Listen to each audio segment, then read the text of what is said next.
Kemana bayangan besok. Kadang aku masih membayangkan cerita kakek tentang sekolahnya dulu. Gedung, bangku berdarat, semua menghadap satu guru. Mencatat di buku yang satu. Tapi itu hanyalah masa lalu. Duniaku hari ini sungguh berbeda. Tadi pagi aku berkolaborasi dengan tim dari Australia menyelesaikan masalah kekeringan di simulasi Mars. Siangnya aku menonton debat etika antara AI dan profesor di Tokyo.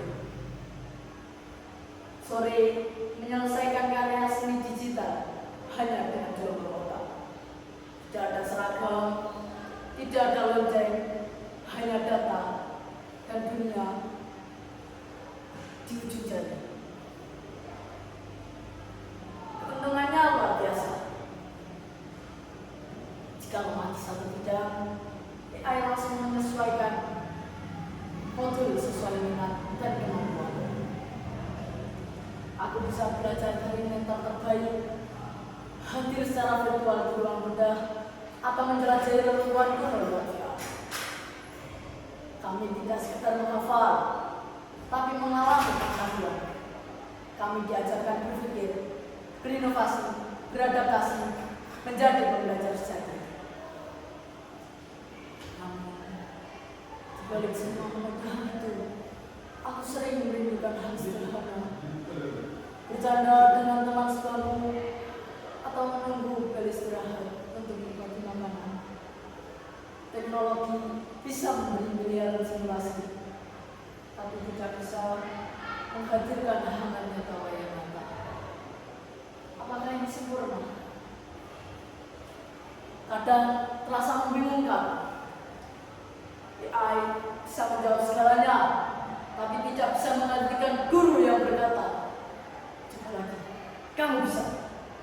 Dengan manusia, tawa di koridor, sentuhan hangat itu kini jarang. Aku juga memikirkan mereka yang tidak punya akses. Saat aku bisa belajar dari profesor di Tokyo, ada anak lain yang bahkan internetnya putus nyambung. Jurang sedang digital ini bisa lebih dalam dari sebelumnya. Dan yang paling mengganggu adalah ketergantungan. Saat koneksi hilang, walaupun hanya dalam waktu saja, aku panik seakan dunia aku ikut padam. Apakah aku sudah terlalu bergantung pada AI? Aku mulai menyadari, sehebat apapun algoritma, peran seorang guru tetap tak tergantikan.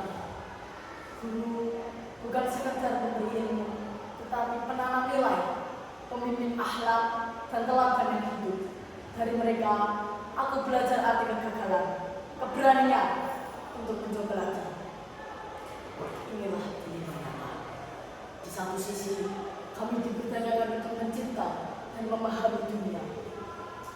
Di sisi lain, kami kehilangan kehangatan interaksi manusia, serta menghadapi resiko keterikatan lebih pada teknologi.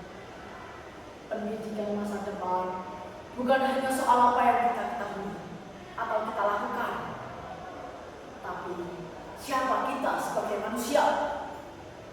Kuncinya ada pada keseimbangan, merangkul kemajuan tanpa kehilangan esensi kemanusiaan. Sekolah masa depan tidak boleh hanya untuk mereka yang beruntung. Harus ada ruang bagi semua anak, entah di kota besar atau pelosok terpencil, untuk merasakan kesempatan yang sama. Sebab ilmu seharusnya menjadi jembatan, bukan jurang untuk memisahkan. Ya, aku belajar di Mars, di masa lalu dan masa depan. Tapi bersama perkembangan itu ada berbagai tantangan.